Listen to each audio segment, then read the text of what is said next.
By now, you've heard that Wisconsin is having a recall election. It's not just any recall election, folks. This is one of the most important elections of 2012, second only to the presidential election. Debbie Wasserman Schultz said on Sunday morning that Wisconsin is the, quote, test run for November. I think what's going to happen is that because of our on-the-ground operation, we've had an opportunity in this election, because especially given that Wisconsin's a battleground state, just like we did in the recall elections a year ago, to give this a test run. And so what I think the implications will be is that ultimately I think Tom Barrett will pull this out. But regardless, it's given the Obama for America operation an opportunity to do the dry run that we need of our massive, significant, dynamic grassroots presidential campaign. Significant, dynamic grassroots campaign. That's why Obama and Romney are neck and neck in Wisconsin, and that's why Scott Walker's leading. See, Governor Scott Walker is the valedictorian of the first generation of reform governors who won majority vote in 2010, and along with his lieutenant governor, Rebecca Kleefisch. They're both now being recalled in just days on June 5th, along with 4 state legislators, because they did the job that Wisconsin voters elected them to do, and they were successful. So why are they being recalled? Now, consider it another tactic from the left, the abuse of the recall function. Now, see, recall elections and the functions, this has a purpose, and abusing the function because you don't like the outcome of a legitimate election is not one of them. But yet that's what's happening in Wisconsin. Labor gathered 1 million signatures for their recall election, and interestingly enough, less than 650,000 voted in the Democrat recall primaries.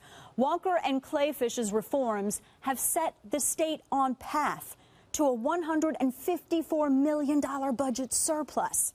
They saved the state nearly $1 billion, and they increased hiring and Wisconsin's business rankings, all without raising taxes or firing teachers.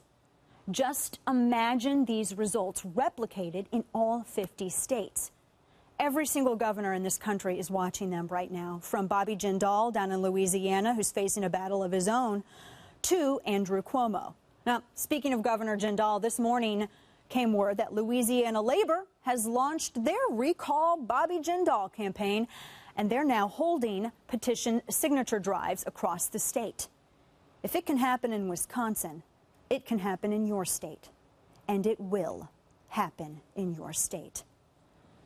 Now, the Wisconsin recall is 1 week from today. I'll be there June 2nd, by the way, and special interest groups are doing everything they can to try and throw Wisconsin's governor and lieutenant governor out of office.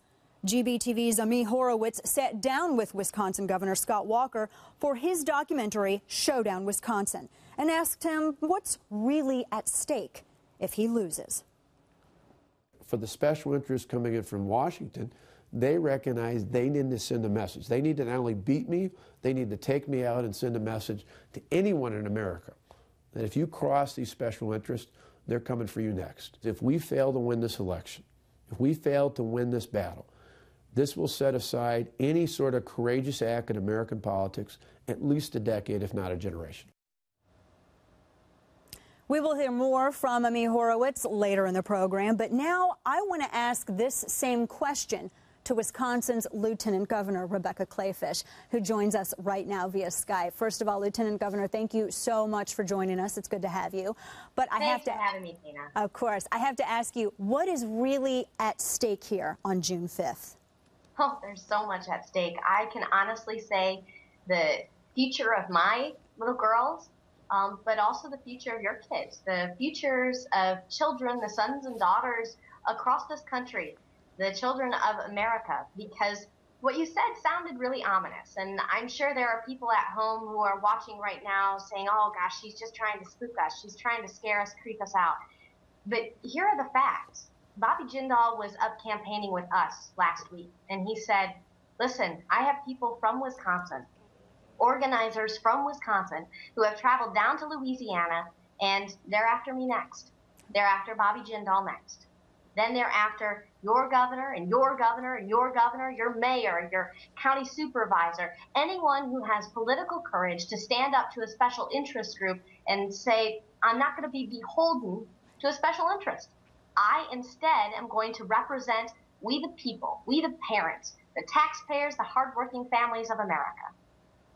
That's it. That's exactly it. And that's what you've been doing for these past several years in Wisconsin. And we've seen these reforms work. I have to ask you, Lieutenant Governor, it seems odd to me that 7% of the workforce could stage a recall election simply because they didn't like the outcome of 2010. This really is no more than a do-over of 2010.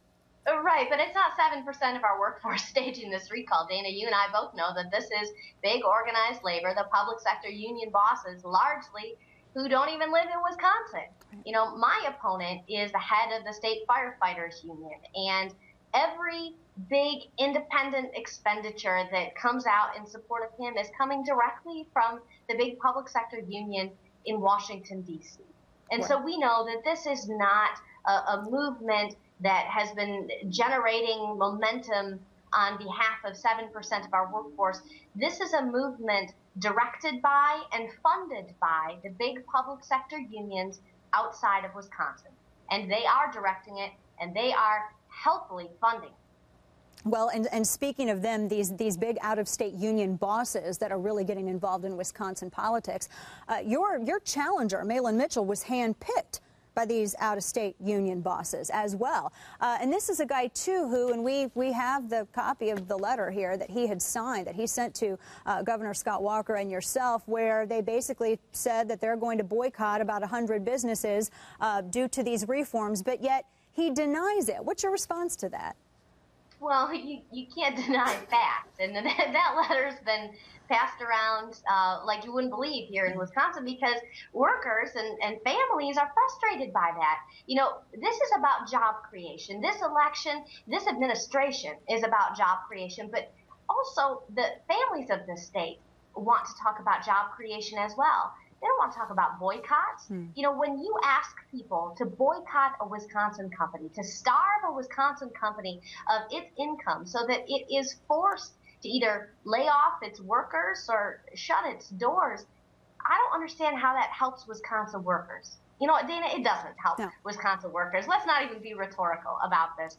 You know, this is what's at stake right here. People who will stop at nothing in order to threaten. You know, someone who issues a letter threatening businesses, threatening jobs, or people who will stand up to those who would threaten. People who would stand up and say, hey, listen, you know, we got the taxpayers' backs. You know, you may have the special interests who are funding you and who you will be beholden to, but that's not who we are. And every single day, we're going to stand shoulder to shoulder with the taxpayers and the hardworking families who asked us to do a budget without raising taxes, which is exactly what we did. Right, and save teachers' jobs as well. And, of course, Wisconsin's been climbing in the business rankings as well. And I just read a report that shows a very positive outlook when it comes to summer hiring. All of these things your challenger is apparently against. You know, he's not real vocal about it, though. They've got a tough situation that they're up against here, Dana, and they're not offering any plans of their own. They're simply criticizing what we have accomplished. But it's tough to even criticize anymore because we've racked up so many victories for Wisconsinites. You know, these aren't political victories. These are victories for our families, victories for our state. You know, $1 billion saved between state and local governments, $154 million surplus at the end of our biennial budget. 94% of our job creators say that we're headed in the right direction. We've got victory on top of victory on top of win. This is all good. And this is winning over Wisconsin voters. There was another study that was published about a week and a half ago, which shows that Wisconsin voters, they're looking at this platform that Democrats are selling about repealing these reforms. It's on the bottom of their list of priorities. They're happy right now. They see teachers' jobs saved. They see a surplus. And that's that message. You can sell voters on that. Is that what you're seeing on the campaign trail?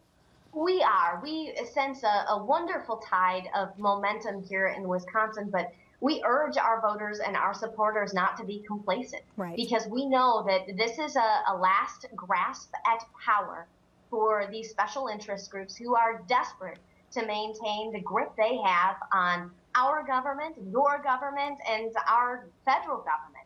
Right. They're going to stop at nothing, and we understand that. We know that this is going to be a tight race, and so not one person can sit at home, and not one person can sit on their hands when they can join up at RebeccaForReal.com or ScottWalker.org. We want people to understand what's at stake here, because what's at stake is not just the future of Wisconsin, but the future of our country.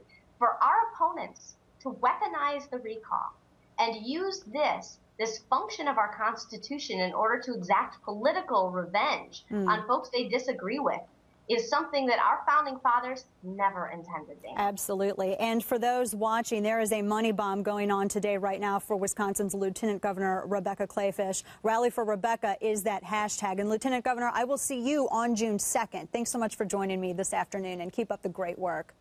Sounds good. Thanks, Dana. Take